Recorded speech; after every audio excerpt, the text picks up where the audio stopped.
Hey everyone, welcome to another week of Nerd Herders. My name is Rich, I'm Nick. and we are from the Over Beer channel. So, of course, we are drinking a beer. A couple. We got a few things sprawled out here on our table. Yeah. But the main thing we're drinking today is not quite a beer. It is specifically a barley wine style ale. Well, I guess it is a beer. Now, I've never had I don't know what that means. Growing up, my first place that I lived was on a street called Brandywine. Mm-hmm. Wonder if they can hear that. His laptop's gonna. It sounds like my laptop's going to blow up. This is a barley wine. I lived on Brandywine. Now, this is either a barley wine Style ale What's or an ale that Is there an explanation? I don't know. Read it. Look, there's probably it's called Devil's Milk. I'm sure there's a story. No prayer, exorcism, or divine intervention can save your soul once our unholy barley wine style ale seduces your palate with sensual fruit esters, a mighty malt backbone, and a demonic hop presence. One sip and you will believe. ... The milkman cometh. It says respect the fluid. And on the cap it says craft be cherished, rules be damned. And on the label, it's got like a frightened angel. It's Dude. 10%.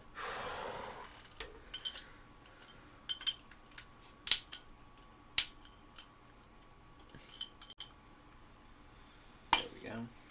Maybe. No. Don't break your. There we go. All right. Cheers. I don't understand what this is. I'm excited though. I'm nervous.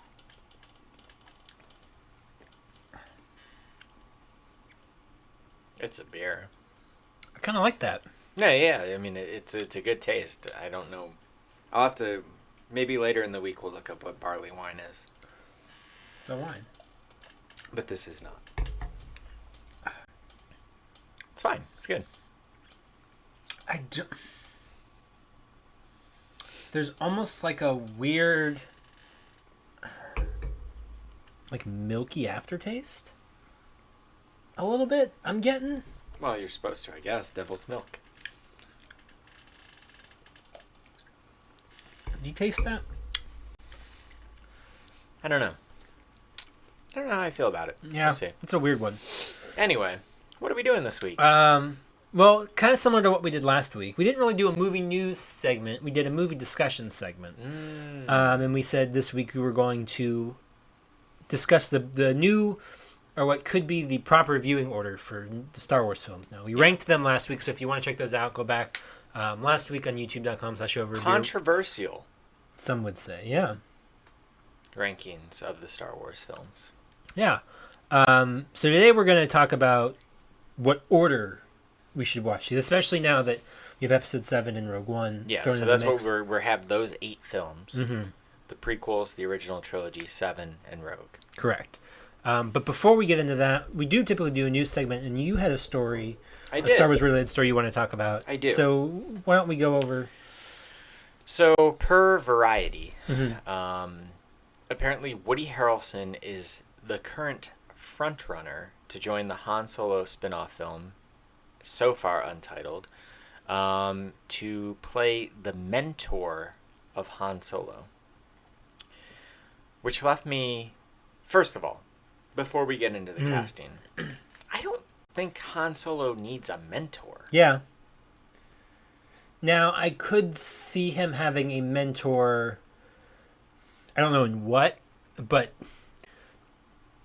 somebody like strict, like almost parental figure in his life that then he rebels against to become the kind of scoundrel he is today, or it just seems was 30 years ago. It's a weird one to me. It's a weird, like, what? Like a mentor. Han Solo. Like, I can understand why you would want that, like, Liam Neeson in Batman Begins, or like type of figure, like shaping the icon. But it kind of struck me as, I'm sure it'll work. I trust them. And then Woody Harrelson. he's great in a lot of things. A whole lot of things. Yeah. True Detective. He's great in a lot of stuff, and he's been great for decades. Mm-hmm. To me, not right for Star Wars. One, I don't see... There's almost no situation where I see Woody Harrelson in space where I'm not going to be a bit distracted. Well, see, And his accent, like... You're going to have, like, country Woody Harrelson out in outer space, like, with his very distinctive voice. I just don't see it. I think he could do it. I think he's more than capable of doing it. But I get, like, a weird Hunger Games vibe from this. Mm-hmm. Where, like, if he's just going to do that kind of mentor again, or, who knows what it's going to be, but you watch that, it's just like, oh, it's Woody Harrelson. Like, it still sort of breaks the immersion of it. Yeah, it's I don't know. It's an odd one to me, but again, this current Lucasfilm development team knocked it out of the park casting Force Awakens, knocked it out of the park casting Rogue One. But again, in Rogue One, if you were to ask me, like, what's the one guy who might be a little bit distracting to you, I would have said probably going to be Forrest Whitaker. And it kind of was. Like, he was the one guy delivering a performance that I didn't really feel like was the rest of the movie. Yeah, but I mean, there's other problems with some of his scenes. No, yeah, there's definitely problems with that character. And he just plays it kind of, like, weird, like, eccentric, where nobody else acts like that. But I was okay with it because he's sort of the super extremist, like... Yeah. Been holed up here for however long and super paranoid. I wish there was a bit more there. Yeah. But you know what Woody I mean? Harrelson back as when he was cast, I was just kind of like, Forrest Whitaker in Star Wars, that's kind of a weird move. But I mean, we don't know how big of the role this is going to be. It may be a Forrest Whitaker type role where it's just he's in there for a few minutes and he's out. Maybe. Or a flashback, or... We know nothing. Or him and Lando are on an adventure and they go to a planet and they're like, oh, my old mentor was here. And he comes in for 15 minutes to give them help, or who knows. Could be. We don't know. But it's interesting. So we don't know that he's been cast. Maybe when you're watching this, we know that. Yeah. It could be the kind of thing that everybody kind of knows until they officially announce it in Star Wars Celebration or something like that. Mm. But that's what we know for now. I don't know about the mentor thing, though. I just don't know. But what I do know is we're going to talk about the right way to watch these movies. Yeah. We're gonna come up with this together, right? Correct. Okay. I do not have a set way yet. Now, before these two new movies came out, Force Awakens and Rogue One, I would have said you watch the original trilogy, you watch the prequel trilogy. If you're a newcomer. In that order. You watch them as they were released. But now I don't know.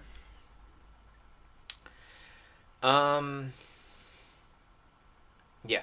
Well, you know what? I think I felt, and we won't do this because it's kind of cheating. Okay. But I kind of felt it after Force Awakens. I think I said it in our, hour-long discussion about that movie. I really feel it now after Rogue One. I would recommend, if you've never seen Star Wars, just never watch the prequels. Just never bother. Just don't do it. There's no reason to watch those movies anymore. The reason that we liked those as a kid and we enjoyed them was because we didn't have Star Wars anymore, and it was new Star Wars, if not good Star Wars.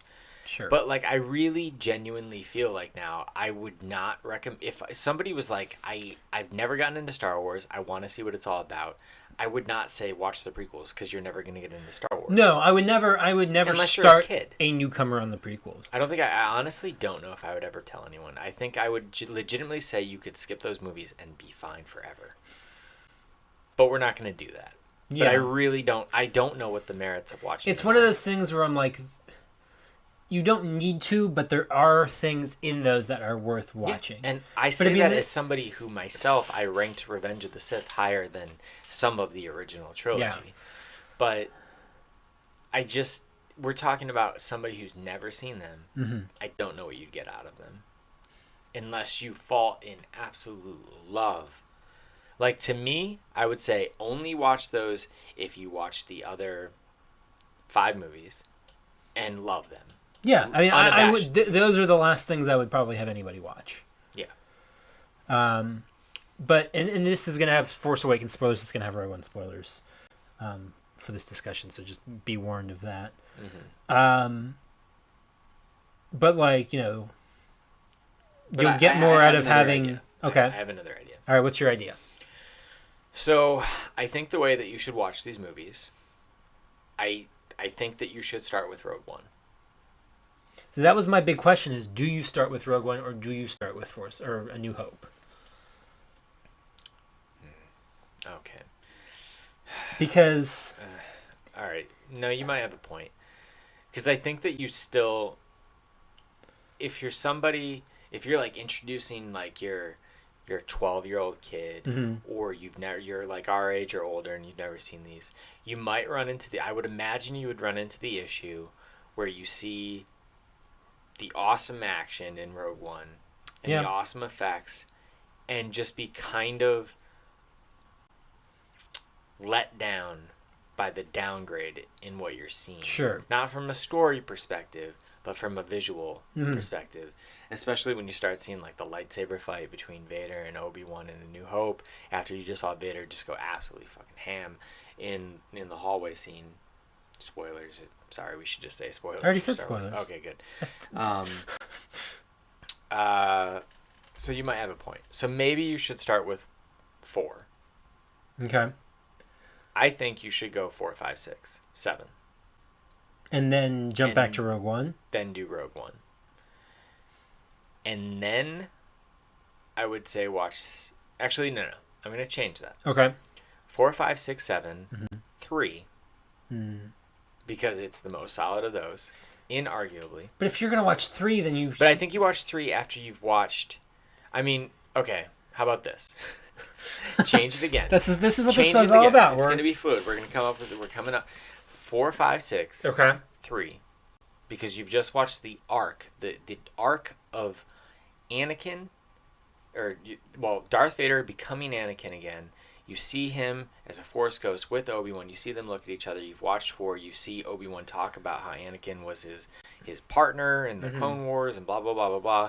You've seen that journey play out. Then you go back to 3. You see their falling out. You see how that guy became him. You see how the guy who you watch go from Darth Vader to Anakin, go from Anakin to Darth Vader. See, my only concern with doing that is that I haven't seen the prequels, like, front to back recently. Are you lost at the beginning of 3? No, you just need to... You know Obi-Wan Kenobi. Yeah. You know Anakin Skywalker. Because I don't remember where 3 starts. I think that what you should do is... Because we are telling... Like, in this case, we are telling somebody what we think. Yeah. So what I would say is, watch 4, 5, 6, come back to me, let me give you a little bit of background on 3. Just a little bit. Let me just set it up a little bit for you. Don't watch the other 2 yet. The other Don't 2 watch is in 1 and 2. Okay. Just let me just catch you up a little bit. Just set the stage for what's going on. Watch 3, then watch Rogue One. No, watch 3. Well, because then, do you remember... Yeah, and then watch 3 and then watch Rogue One and then watch 7. Because then in a way it's kind of like the passage of time it's been by this point maybe a couple of weeks since you've watched Return of the Jedi. Then you're going to be excited to see those characters back at that point. You've let it soak in. You watch him become Darth Vader. Some time goes by, then you watch Rogue One, all new characters, kind of a refresh. Then you're like, oh my god, Vader's back. Yeah. And then you still, I think that watching Rogue One after seeing, kind of get it in the back of your head, like, why would the issue in the Death Star be there? Why was that there? Why, and then really, then that makes you appreciate it more. I think Rogue One makes you appreciate 4 more. Yeah. And seeing 4 makes you appreciate Rogue One more. They work. That's the thing, is like... Yeah. Because you could in theory, you should be able to cut those 2 movies together and have a 4.5 hour movie. Mm-hmm. In a way. I mean, essentially, like... Yeah, I mean, in a way. But then there was the stuff, I've never watched them this way, but there was a few years back around the internet of, like, You watch 1 and 2, or I'm sorry, you watch 4 and 5, and then you watch 2 and 3 as like a flashback, and then you watch 6. Yeah. I don't remember what they called that. It was... Yeah, no, it's a whole thing. I don't agree with that. Because I still feel like you're going to... Like, the dips in quality and visuals would just be too stark, I think. Yeah. I wouldn't recommend that to anybody. I mean, you can make an argument for it in a second, but the way that I'm saying is 4, 5, 6, 3, Rogue One, 7, and then if you really want to, watch 1 and 2. See, I almost think you could do them 4, 5, and 6. Mm-hmm. So are we pretty much agreeing 4, 5, and 6 is the starting point? So let me write that down.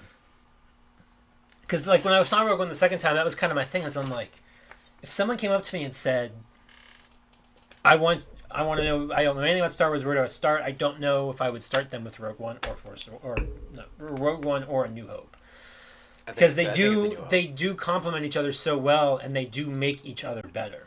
Ideally, maybe you'd be so jazzed by seeing it after you watch 4, 5, 6, and then whatever you get to Rogue One, maybe you're so like hyped on it that then you watch 4 again. But I genuinely think that Rogue makes 4 better, but only once you've seen 4. Yeah. So what you could do, because it can't make something better, it can just make it like for the first time. Like, yeah.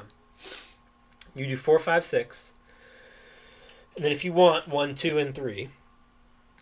I know you, but I mean we've all 8 movies to watch. If you okay, and then after you watch 3, then you go to Rogue One. And then you watch 4, 5, 6, and 7. Or you watch Rogue One again and then you jump to 7. You kind of... Then as you watch all 4 of them as a prequel. And then you jump 30 years.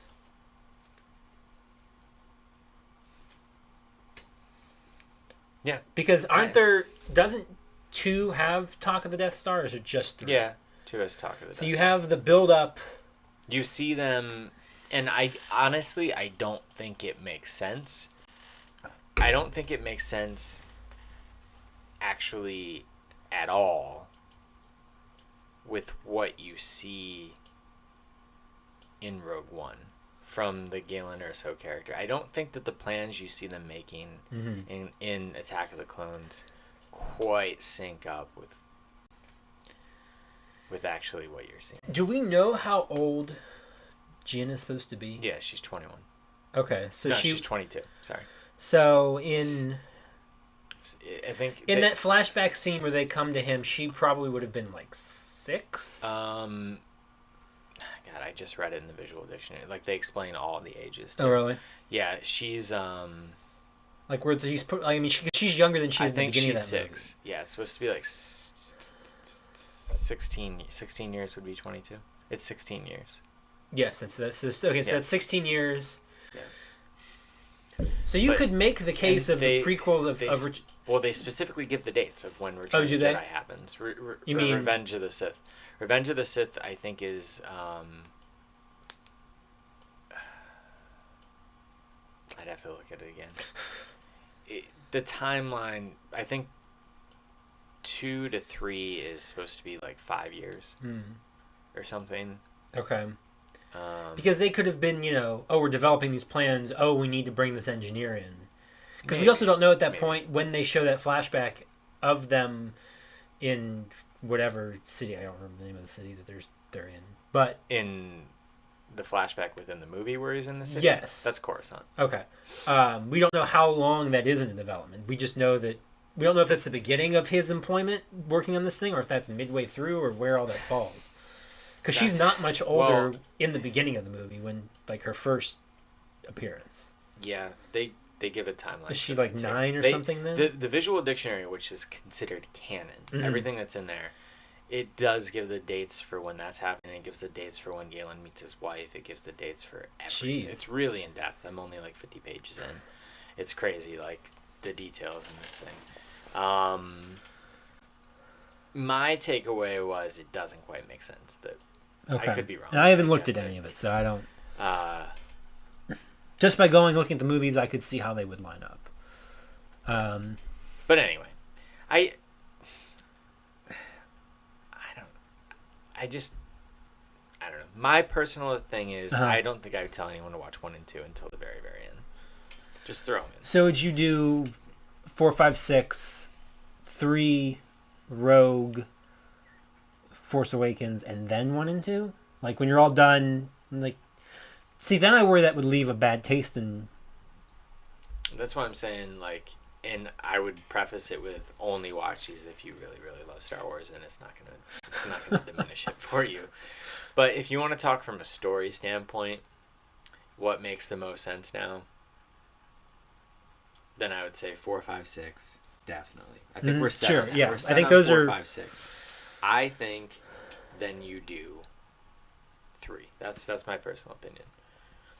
See, I think I would say you would do 2 and 3.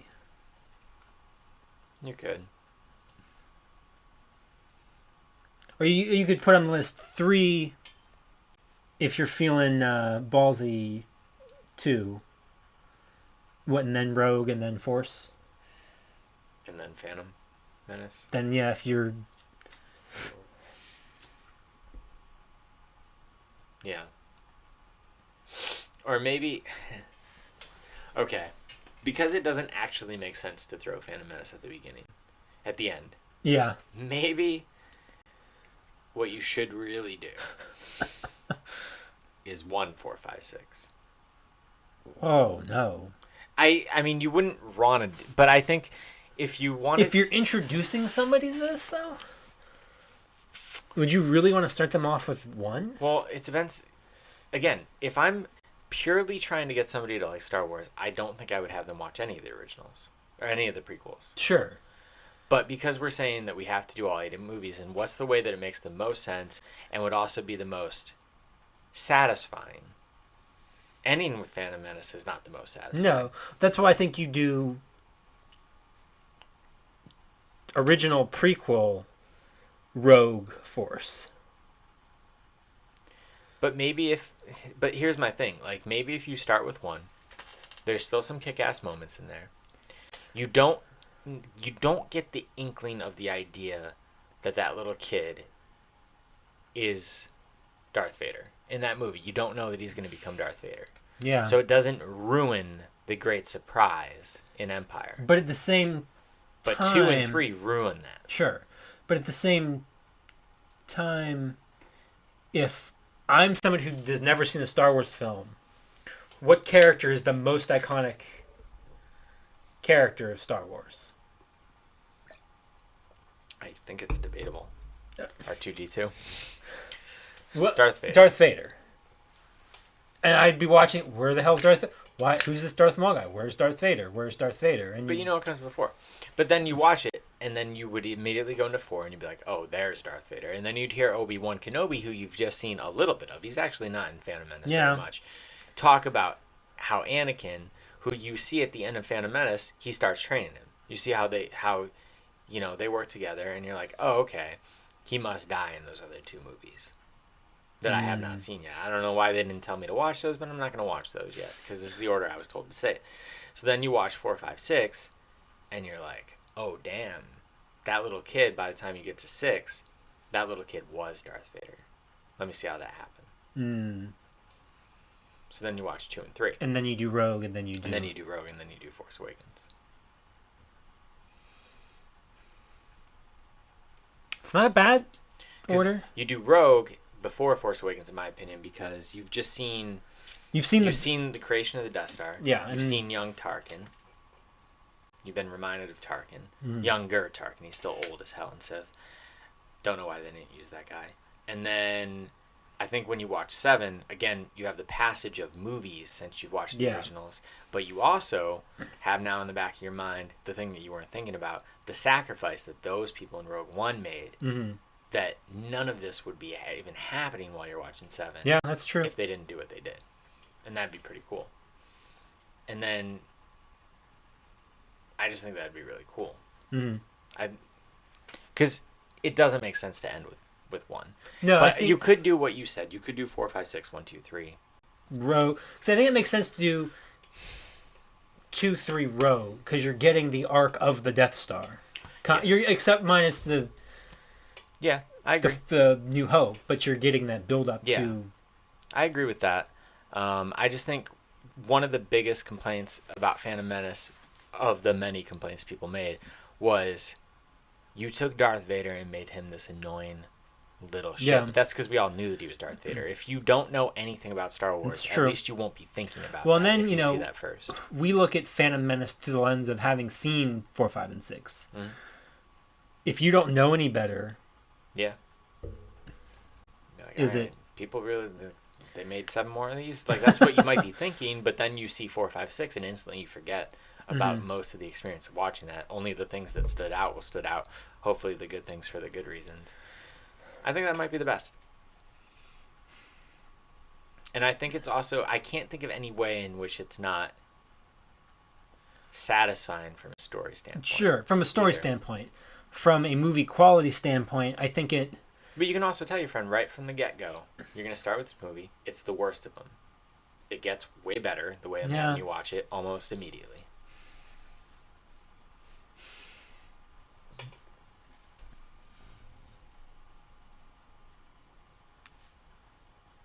It's controversial.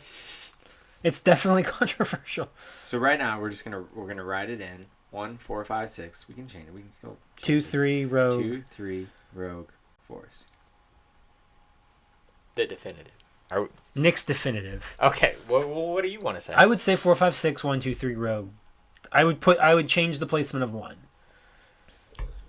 Because like I have a friend who's like, we were talking about Star Wars and she's like, I saw one of them. It was like there was some kid. It was awful, and I was like, well, you're watching the wrong Star. Like,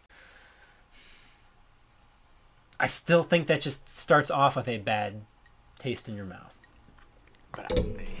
But I think I that, know from a story. from a story standpoint, 100%. Yes. But also, I really think that like 1, 2, and 3 all in a row, you might not even care to watch Rogue One and Force Awakens. Or you just That don't, might be too much. Or you just throw out 1. Because everything you learn in 1, you learn in 2. Like most of that's all. You don't learn about midichlorians. Exactly. It cuts all that out. The only thing would be, well, you don't know about the Senate. You wouldn't learn anything about the Senate, all that stuff. You wouldn't know who Jar Jar is, and he pops up though again. He pumps up, but he doesn't do anything. You don't know about Palpatine. You don't know about Padme at all. You don't know about Naboo. You don't know, like, there's a lot. I really think there's a lot into that you'd be like, no. Oh, if you just watch start with 2, I think you'd be like, you'd follow it, but you'd be like, where did she come from? Who's this? Why is this that? Like, all right, now I know about Anakin. Where is he from? Oh, he grew up on Tatooine? I never knew that. That's interesting. Then he goes to I don't know. I mean, you definitely could. You could. I mean, like I said, I think you could skip 1, 2, and 3 altogether forever. But so we can disagree. All right, we'll disagree then. All right. So I'm saying my definitive ranking of Star Wars would be 1, 4, 5, 6, 2, 3 Rogue Force, and you're saying 4, 5, 6, 1, 2, 3 Rogue Force. So let us know whose ranking of the Star Wars movies do you think would be the better way to, from here on out, watch them, and also mainly to recommend to somebody who had never seen Star Wars. Well, now on that's for somebody who's never seen it. Now going forward, would you watch Rogue One or New Hope first if you were going to sit down and marathon? Well, the next time I do it, the next time I see Rogue One will still hopefully be while it's in theaters. But after that, if I had them both sitting in Blu-ray in my house, I would watch, at least for the first time, Rogue One and then A New Hope together. Yeah. Sandwich is one movie. After that, I don't know. But I would definitely do that the first time. Yeah, no, I agree. 100%. But we've already experienced both of those things, so. Sure. Again, let us know. Tweet at us. I'm at Stonks. I'm at Rich Belson. The channel's on Twitter at OABeer_official. You can find us on Facebook at facebook.com/overabeer or on Instagram at over_a_beer. And, of course, right here on youtube.com/overabeer. That'll wrap things up for today, though. So until next time, drink up. I'm butting me up.